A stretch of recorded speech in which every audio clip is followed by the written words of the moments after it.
Kita sepakat bahwasanya Rasulullah Sallallahu Alaihi Wasallam diutus oleh Allah Subhanahu Wa Taala menyampaikan risalah Islam itu adalah untuk membina umat manusia, membawa umat manusia kepada kebahagiaan dunia akhirat. Beliau mendapatkan wahyu, kemudian beliau sampaikan secara sembunyi-sembunyi selama 3 tahun. Kemudian pada tahun keempat Allah perintahkan beliau untuk menyampaikan risalah ini secara terbuka, secara terang-terangan. Tidak lagi terbatas tapi terbuka secara umum kepada siapa saja, kepada setiap orang, level manapun, kabilah manapun, dimanapun mereka berada, di pasar, di persimpangan, di jalanan, di warung kopi, di warteg, sampaikan. Dulu ada warteg belum? Dan Nabi lakukan itu. Para sahabat juga melakukan hal tersebut. Terbuka, tidak lagi sembunyi-sembunyi. Tahun keempat sampai seterusnya. Dan mulailah di situ orang-orang musyrikin Quraisy mulai menggeliat. Mereka yang tadinya mengatakan bahwa dakwah Rasul, dakwah Muhammad itu hanya anget-anget tai ayam, berubah. Setelah melihat keseriusan Nabi Muhammad dan para sahabat, akhirnya mereka melakukan tipu daya, melakukan pencegahan, melakukan ATHG, ancaman, tantangan, dan hambatan serta gangguan. Apa yang dilakukan di dalam kitab Daulah Islam disebutkan paling tidak diakumulasi menjadi 3 poin. Yang pertama, mereka orang-orang musyrikin Quraisy melakukan namanya at-ta'dzib, penyiksaan, persekusi, kriminalisasi. Sekarang ada enggak tuh persekusi, kriminalisasi ada? Itu 14 abad yang lalu sudah ada gitu. Jadi kita kaget tidak? Tidak, karena sudah ada dan kita sudah baca kitabnya gitu. Yang sudah ngaji kitab kelima, keempat. Udah tahu gitu. Jadi tenang saja, ada persekusi, ada kriminalisasi dan sebagainya, kita sudah mafhum, sudah paham bahwa dakwah listi'nafi hayatul islamiyah akan mengalami hal itu. Siap tidak?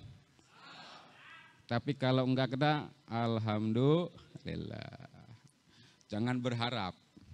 Tetapi kalau memang kenyataan seperti itu, kita sudah siap. Dan sudah tahu. Yang kedua, ATHG yang dilakukan oleh orang-orang musyrikin Quraisy kepada Nabi dan para sahabat adalah melakukan ad-di'ayah atau ad-da'awah, propaganda busuk, black campaign, fitnah. Kalau sekarang apa istilahnya?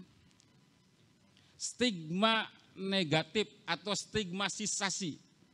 Radikal-radikul, kaum intoleran, apalagi ekstremis,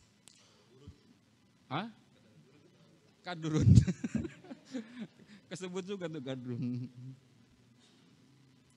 dan lain sebagainya. Sekarang ada, 14 abad yang lalu juga ada kepada Nabi dan kepada para sahabat. Jadi kita tidak kaget lagi. Setuju? Biasa saja gitu. Karena sudah ada dulu pengalaman para pendahulu kita, orang-orang yang mulia, lebih mulia bahkan di antara kita, di atas kita, mereka mendapatkan hal tersebut, mendapatkan stigmatisasi, mendapatkan kampanye busuk dari orang-orang musyrikin Quraisy. Nabi yang mulia, Nabi pilihan Allah Subhanahu wa Ta'ala, orang paling baik, orang paling mulia di seluruh jagat semesta ini, itu dipersekusi, distigmatisasi oleh mereka. Apalagi kita. Yang ketiga, ATHG yang dilakukan mereka musyrikin Quraisy kepada Nabi, kepada dakwah Nabi, dakwah Islam ini adalah al-muqata'ah, isolasi, blokade, boikot dan lain sebagainya. 3 tahun Nabi diboikot di lembah Abu Thalib, di Sa'ib Abu Thalib. diboikot. Kalau sekarang rekeningnya ditutup, diblokir, usahanya dipersulit, dan lain sebagainya. Yang PNS, ASN dipecat, minimalnya dimutasi, ditempatkan di pulau terpencil. Sudah dilakukan? Dulu juga ada. Bahkan 3 tahun Nabi itu diisolasi di sebuah tempat, dilarang semua orang Mekah ketika itu melakukan interaksi dengan Nabi dan para keluarganya. Tidak boleh jual beli, tidak boleh ada main WA, main chatting, nggak ada. Dulu memang nggak ada kan? Tidak boleh jual beli, tidak boleh ada ngobrol, tidak boleh saling mengawinkan. Itulah dakwah.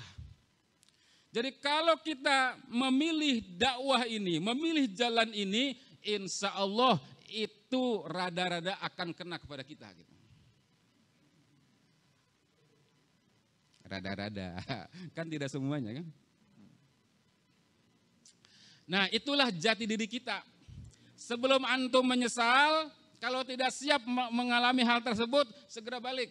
Ya, dengan bikin pusing. Kita fokus kepada diri kita. Bahwa kita adalah pejuang syariah dan khilafah yang komitmen, konsisten, istiqomah. Dan insya Allah kita akan mendapatkan kemuliaan. Dan saya akan sampaikan satu atau beberapa kemuliaan yang antum miliki yang kadang-kadang antum belum pahami dan belum sadari. Mau?